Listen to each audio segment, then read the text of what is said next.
எல்லாருக்கும் வணக்கங்க. இன்றைக்கி முட்டையில் பணியாரம் செஞ்சு பார்க்கலாங்க. அதுக்கு நான் ஒரு 3 முட்டை உடச்சி ஊற்றி வச்சுருக்குறேங்க. இப்போ கொத்தமல்லி தழை கொஞ்சம் சேர்த்துக்கலாங்க.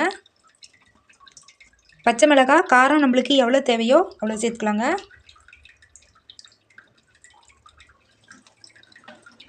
கருவேப்பிலை கிள்ளி வச்சுருக்குறேங்க, அரிஞ்சு இது கொஞ்சம் சேர்த்துக்கலாங்க. வெங்காயம் தூளாக அரிஞ்சு வச்சுருக்குறேங்க, இதுவும் சேர்த்துக்கலாங்க.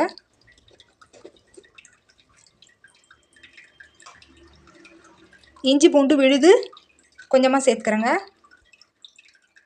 மஞ்சத்தூள் கொஞ்சமாக சேர்த்துக்கலாங்க. இது வந்து மசாலா தூளுங்க, பட்டை லவங்கம் மசாலா தூள், இது கொஞ்சம் சேர்த்துக்கலாங்க. தூள் உப்பு கொஞ்சம் சேர்த்துக்கிறேங்க. இப்போ இதை நல்லா கலக்கி நல்லா எல்லாமே ஒன்று சேர்கிற மாதிரி நல்லா கலக்கி எடுத்துக்கலாங்க. நல்லா கலக்கி விட்டாச்சுங்க. இப்போது அடுப்பில் ஒரு பணியாரக்கல் வச்சுருக்குறேங்க. குழியிலெல்லாம் எண்ணெய் விட்டுருக்குறேங்க. இப்போ இதை எடுத்து கொஞ்சம் கொஞ்சமாக ஒரு குழியாக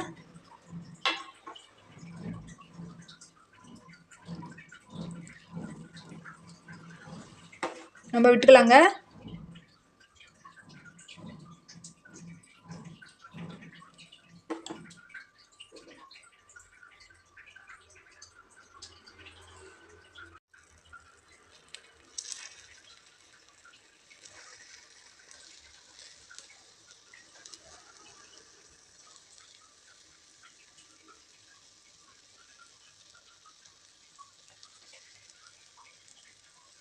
வெந்ததும் ஒன்று ஒன்றா திருப்பி போட்டுக்கலாங்க.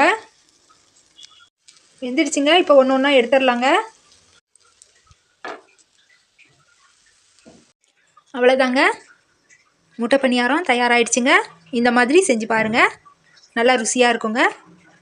இன்னொரு வீடியோவில் பார்க்கலாங்க. நன்றிங்க.